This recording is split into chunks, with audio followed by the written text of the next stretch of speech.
Lucas Risotto was nervous. After all, he was about to reunite with his childhood best friend after 20 years apart.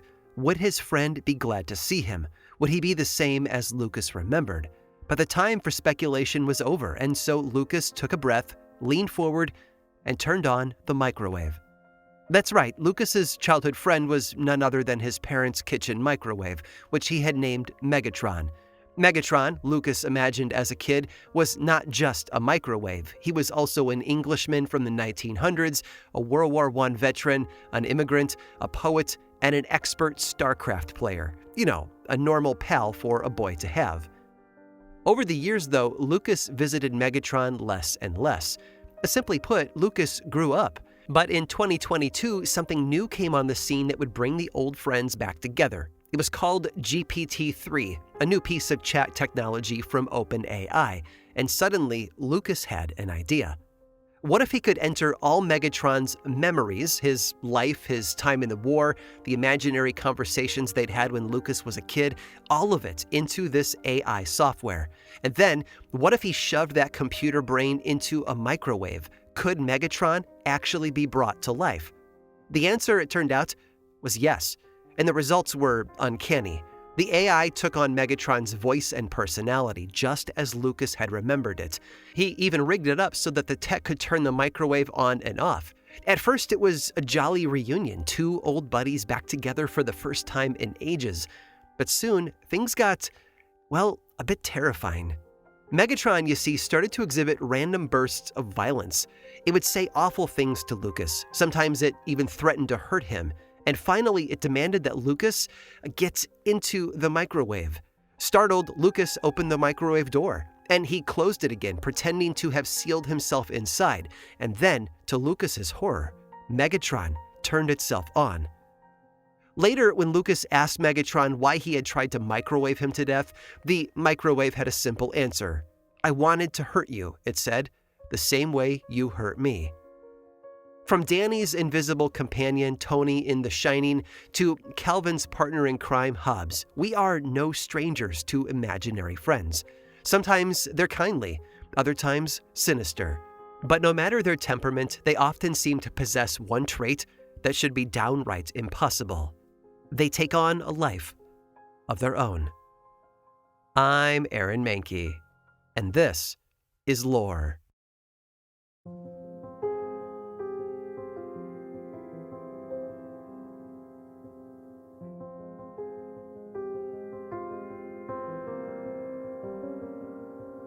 I'd like to introduce you to someone special. His name is Fato, and he is a monkey. But not just any old monkey, mind you. For one, Fato can swim. He can jump so high that he can leap clear over the Empire State Building. Oh, and he also just so happened to exist inside the mind of a 10-year-old boy named George, who was a patient in the children's ward of Bellevue Psychiatric Hospital way back in 1941. "He has been disobeying me all the time," George told the hospital psychologists. "I think a good spanking would do him good, just out of charity on my part for the monkey. Fato runs an elevator on the other side of Bellevue. He would run it so fast that I almost fell off my feet. Sometimes he does bad things. He used to like to climb on the fire escapes and tease people. Sometimes me and my mother gave him a spanking, and sometimes we put him out in the cold when it was raining." When we think of imaginary friends, we naturally think of children, which makes sense, right? After all, while imaginary friends are pretty rare among adults, psychology studies like the one George participated in have shown that up to 2/3 of children between the ages of 3 and 8 have imaginary companions. Now, before I go on, I should probably define what exactly qualifies as an imaginary friend. After all, there are endless ways children play make-believe. So what differentiates standard imagination games from a bona fide Fato the monkey? Well, simply put, an imaginary friend is a character that a child has invented, who they interact with regularly, an ongoing, invisible confidant.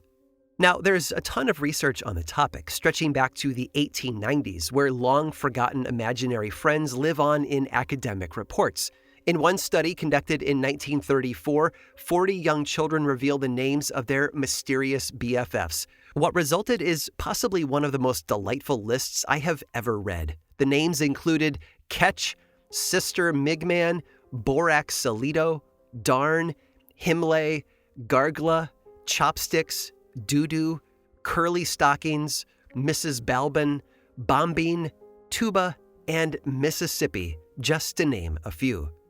Of course, imaginary friends themselves have been around for much, much longer than the field of psychology has. Kids are kids at the end of the day, whether born in the age of the iPhone or the stone tablet. And with each generation of imaginary friends and the kids who love them, there's a generation of creeped out parents asking one major question. Why? Well, it turns out there's a pretty practical answer. That is social practice. By hanging out with imaginary friends, children are able to develop their language skills, practice social interactions, become more confident and outgoing, and develop empathy for beings other than themselves. Basically, it lets us test run having fake friends to prepare us for having real ones. And it seems like it works, too. People who have imaginary friends as children statistically tend to be more socially well-adjusted as adults. But all good things have a dark side, don't they?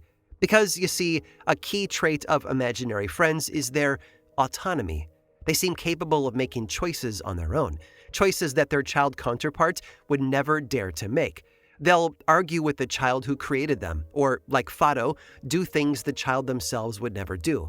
Forbidden things. Sometimes even violent things. And look, I get it. There is nothing more frustrating than losing control of your own thoughts and feelings. We've all been there before, spinning out as we overthink an awkward conversation or a bygone relationship, obsessing over an upcoming event or a vague text message. And of course, for those of us with mental health struggles, there are times when our minds can feel like an all-out battlefield. But for the creatures of our imaginations to take on actual forms and, as little George put it, do bad things, well, that's just downright frightening. Now, okay, from a psychological perspective, this is simply another part of those social training wheels. Kids can experiment with conflict resolution through imaginary arguments. When the imaginary friend is violent or disobedient, it allows the child to process scary experiences in a safe context. But the truth is, not everyone in history has seen it that way. In some cultures, imaginary friends were viewed as signs of demonic possession. In others, mental illness or social deficit. And others still believe that these unseen phantom entities are nothing short of evil itself. By the time adulthood rolls around, though, it all disappears. The strange, ghostly conversations, the dreamlike visits, even the child's memories of their once-beloved pal. In fact, most of us forget our imaginary friends entirely by the time we reach adolescence, as if they never existed at all. But for those few rare adults, though, it never really does go away. And okay, this is the moment where I put myself in the hot seat, because it turns out there's one group of adults who interact with imaginary friends more than any other demographic, and that is writers. In one study, researchers interviewed 50 fiction writers about how they develop their characters. A whopping 92% of them described feeling like their characters had independent thoughts, agency, and actions outside the writer's control. Sounds familiar, doesn't it? For example, Agatha Christie spoke of having imaginary friends who helped her write. French writer Francine Duplessis Gray's characters literally crawled into her bed with her, even waking her up in the middle of the night to ask about their futures. When Philip Pullman was writing the His Dark Materials trilogy, he reported having to negotiate with the strong-willed Mrs. Coulter in order to convince her to follow his lead. And after writing her Pulitzer Prize-winning novel The Color Purple, Alice Walker said, and I quote, "Just as summer was ending, one or more of my characters would come for a visit. We would sit wherever I was and talk. They were very obliging, engaging, and jolly. They were, of course, at the end of their story, but were telling it to me from the beginning. Things that made me sad often made them laugh. Oh, we got through that. Don't pull such a long face, they'd say." And with all these testimonials, it's hard not to wonder, maybe these figures aren't so imaginary after all.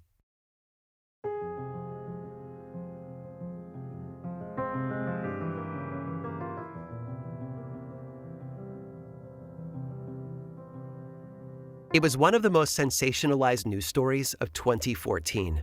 First, two 12-year-old Wisconsin girls lured a classmate into the woods, and then they attacked her. When asked why, they claimed to be attempting to sacrifice their friend to a ravenous monster named Slender Man. But you see, this monster wasn't some eldritch beast or ancient god. No, Slender Man was an internet character, simply a creepy creature from an online story. As users continued adding to its mythology, though, certain people, like these two girls, began to believe that it was actually real enough to inspire an even more real act of violence, impacting the physical world. In other words, through the internet's collective belief, they had accidentally created a tulpa.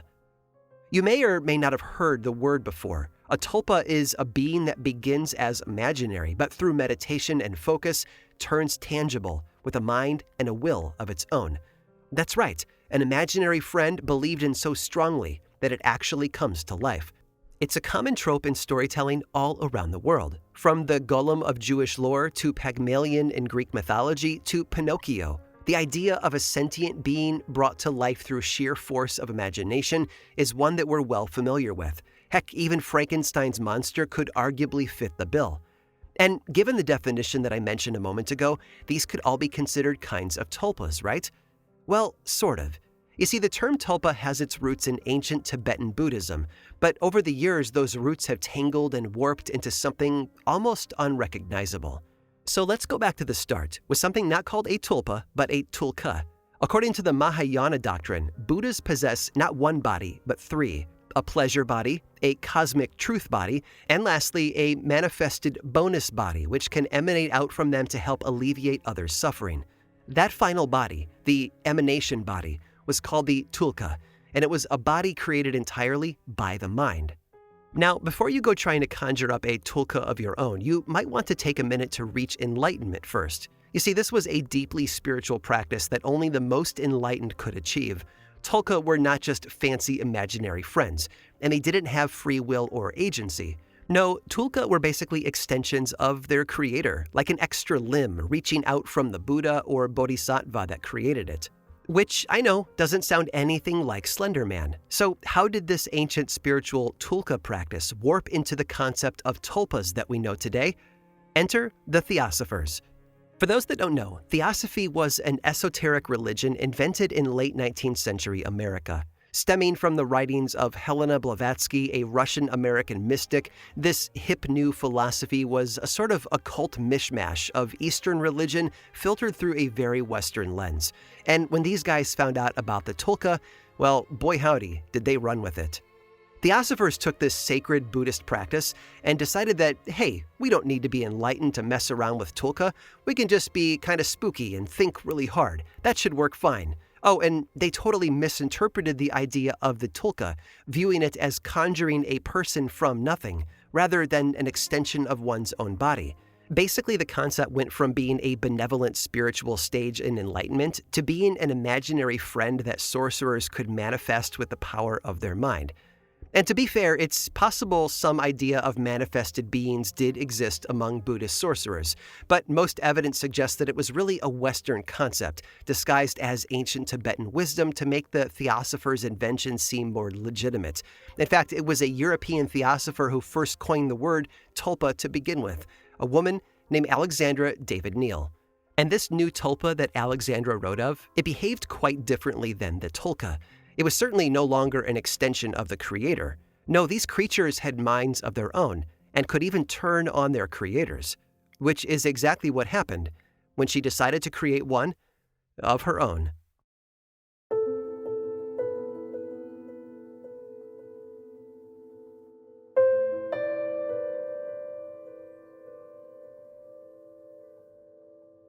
Born in 1868, Alexandra David-Neel was a woman of many talents.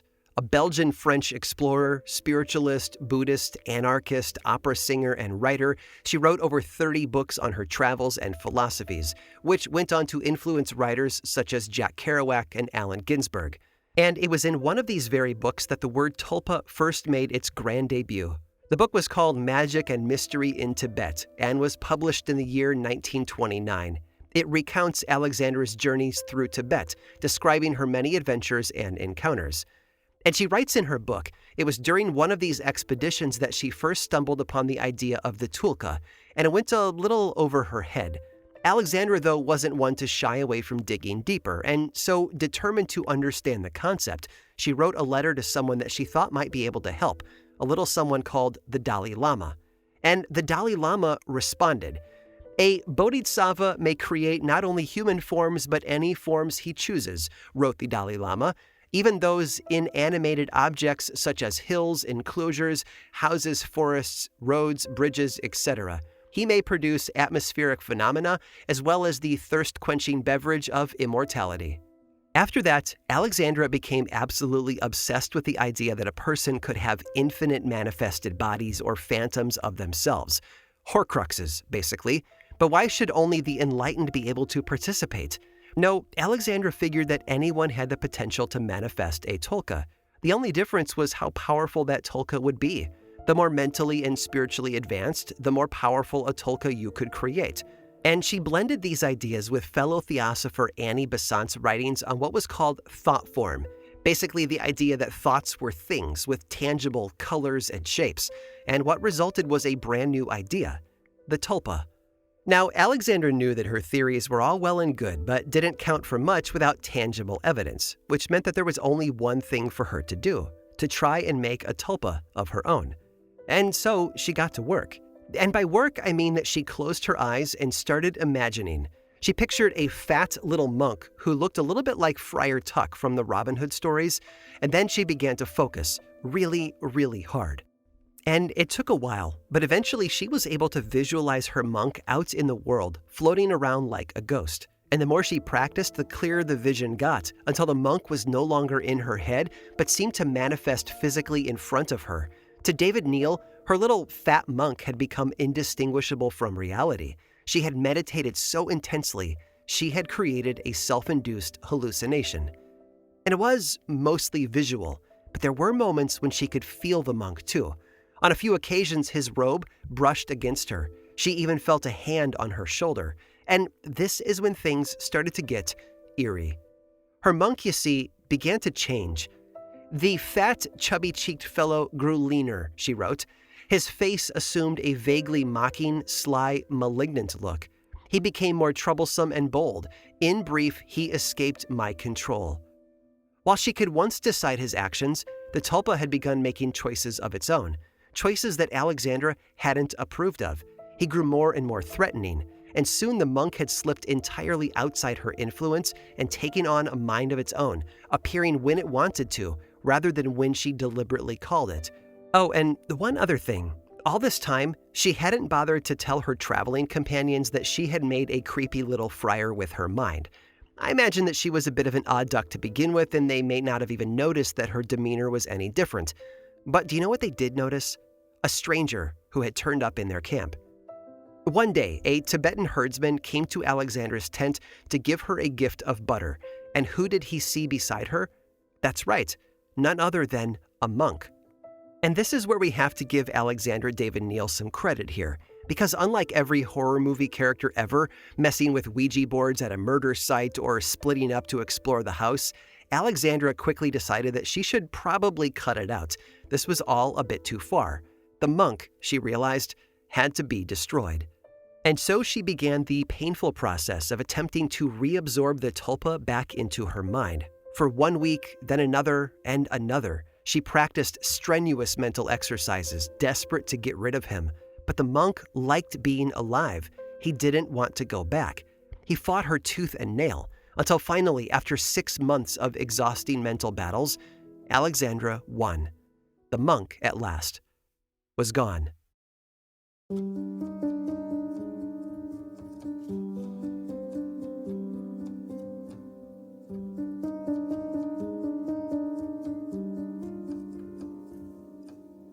The mind is a powerful tool. It's capable of inventing language, solving complex equations, conceiving of new governments and architecture, art, and music. It can write books and dream up recipes. In fact, most of our day-to-day lives exist because someone at some point had an idea and decided to turn that idea into reality. But here's the thing. The mind never really does these things alone. It can come up with the ideas, sure, but it takes the body to actually build anything. I can think about a podcast all I want, but without my hands on the keyboard and my voice at the microphone, this would be a pretty boring show. Which is what makes the tulpa so fascinating. It implies that, just maybe, the mind alone is enough to change the world. Now, you might think that Tulpamancy, the practice of creating a tulpa, died off with the Theosophers. But let's just say you'd be wrong. For generations, tulpas waited quietly in the back rooms of occult libraries. They slept or played cards or whatever the heck imaginary entities do when not being, well, imagined. And then in 2009, the time for their big comeback finally arrived. Because that's the year a few anonymous folks decided to try their hand at the long-lost art of Tulpamancy and discuss it on 4chan. Tulpas, welcome to the internet. With that, the door was flung wide open. In 2012, a new online subculture discovered the practice. Adult fans of My Little Pony, Friendship is Magic, or you may know them as bronies. They began manifesting tulpas based on their pony alter egos. Next came a Reddit channel dedicated to Tulpamancy where practitioners shared tips and tricks and even let their tulpas take over their bodies to chat with each other in online forums. Today, that subreddit is nearly 50,000 members strong. You see, this is what makes folklore so amazing, the way it can evolve to fit each new community that adopts it. Rather than die off, the tulpa shapeshifted. It took on new traits and abilities, leapt across oceans, found new hosts, even as religion and technology changed. It adapted in order to survive. If I didn't know it any better, I'd almost say that folklore was alive.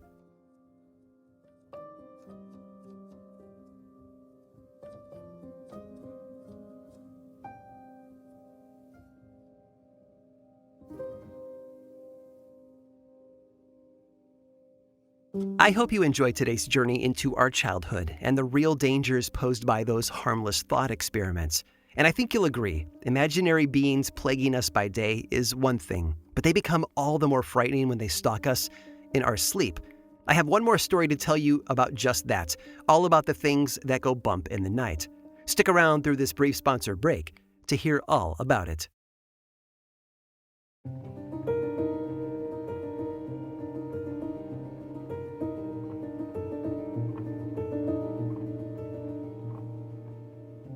It started when the boy was only 6 or 7 years old.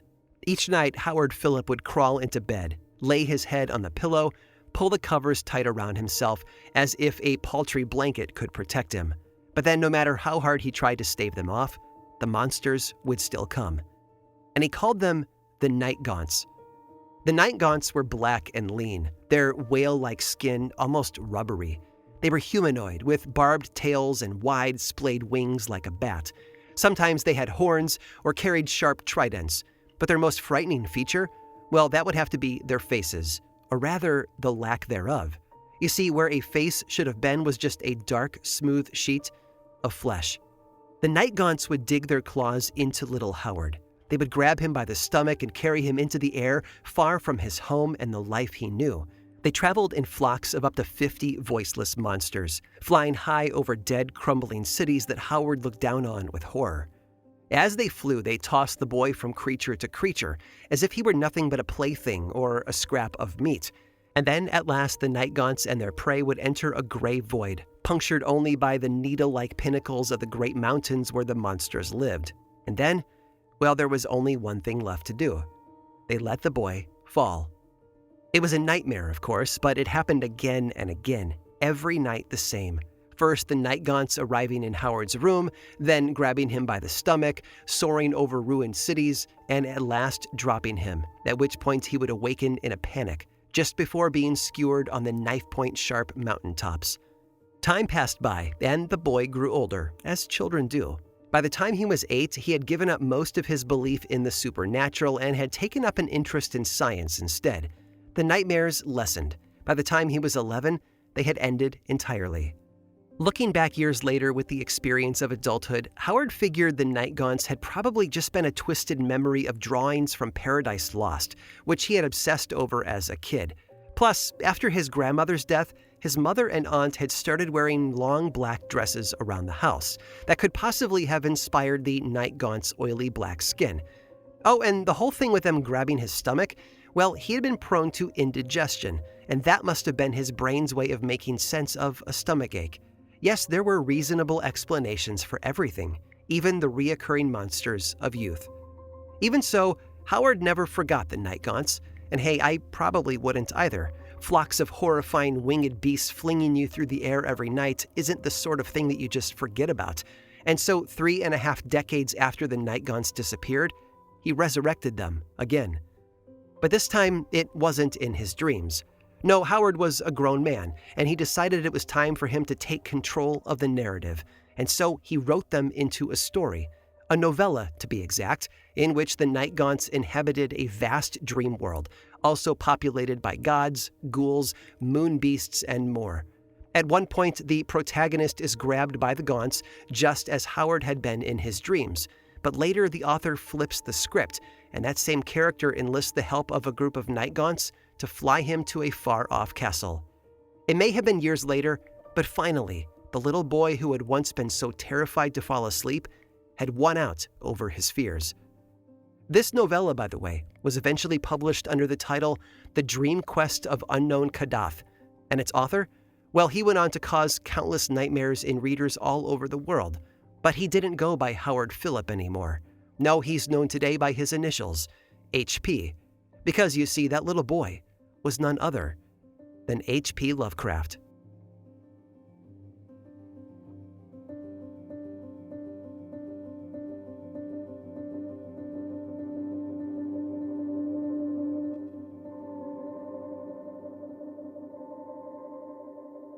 This episode of Lore was produced by me, Aaron Mahnke, with research and writing by Jenna Rose Nethercott and music by Chad Lawson.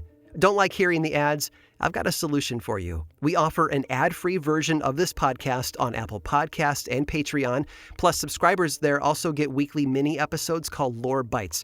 It's a bargain for all of that ad-free storytelling and a great way to support this show and the team behind it. You can learn more about your options over at lorepodcast.com/support.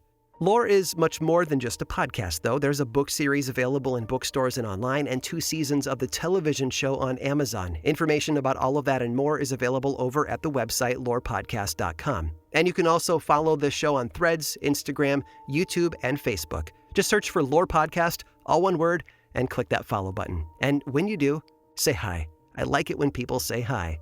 And as always, thanks for listening.